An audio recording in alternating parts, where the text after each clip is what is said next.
Greetings all, in today's devlog, I, Lucas with UC, will showcase the new speed designer and basic hull functionalities added to the game. The game, for those that don't know, is called Dreadnoughts, Design and Dominate, or DDD for short. You get to design your own 20th century warship fleet and dominate your enemies, with Dreadnoughts. In the previous devlog I made the simple part system and hull logic you see here, and that's where we continue today. I added an outline material to the current part ghost and implemented some nice hovering effects, and some functionality. You can, for instance, select a part and edit it without having to place it again, and you can select all identical parts for quicker editing. Nice. The previous settings and options have also been turned into these buttons for part manipulation. But that's only partly what I have to show you lot.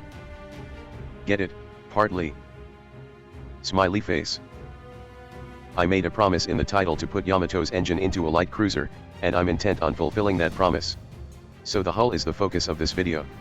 To actually have it function, I need to do some work on the UI. Opening up Figma, I create some nice textures and make about 20 base widgets for the HUD. Inspired by the speed selector of ships, I made this fun menu selector that is 90% of the game's appeal.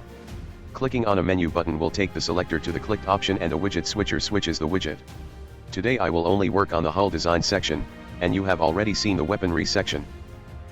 Each hull design is its own selectable thing that I gave a fresh new appearance to. Nice. In its JSON is a max and minimum tonnage, and this slider allows you to cycle between the sizes, which scales the hull accordingly. This slider determines your target tonnage, how heavy you'd like it to be, not the current tonnage. You can see the current tonnage and target tonnage in this header.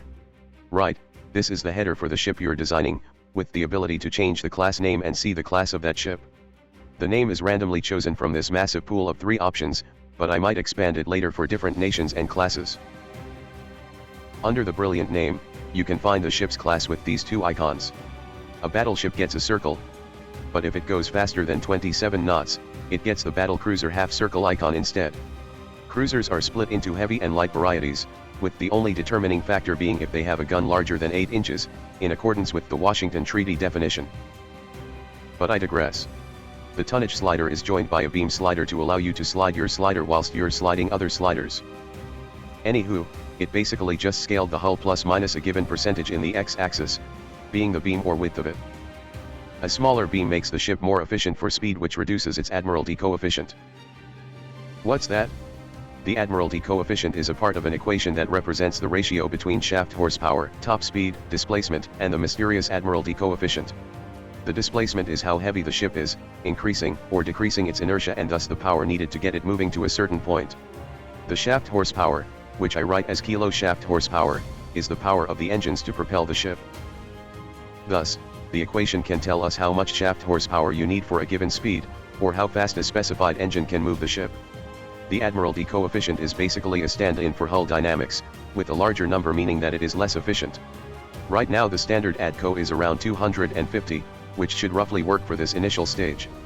With the logic working, you can input either the desired shaft horsepower or the design top speed, and the rest will be done for you. Neat. Another side effect of this math is that the engine's weight is only a multiplication away. Taking in a few samples of real-world ships and their data, or should I say Excel, has concluded that, depending on the engine type, you get roughly 20 to 30 shaft power per ton of weight, if I remember correctly. So, by multiplying the calculated horsepower by 20, we get a roughly correct weight value. The hull is forced to add that weight to a list. I then judge it based on its weight because body shaming was popular in the early 20th century, and I want the authentic design experience. JK, of course. To quickly finish this boring section, I make a drop-down menu for selecting the engine type, a temporary operational range selector thing, and faff about with armor stuff but yet. Now for the fun part. Yamato had an engine with an output of 150,000 shaft horsepower, which I'm gonna jam into this 8,000-ton hull. With the worst engine type, the reciprocal steam engine, it weighs 15,000 tons, but manages a blistering 39 knots. But with an actual engine it manages 50 knots, which probably means it would plane the water like a speedboat. Anywho, that's all for this short devlog. I do hope you enjoyed it at least. Thank you for watching, take care.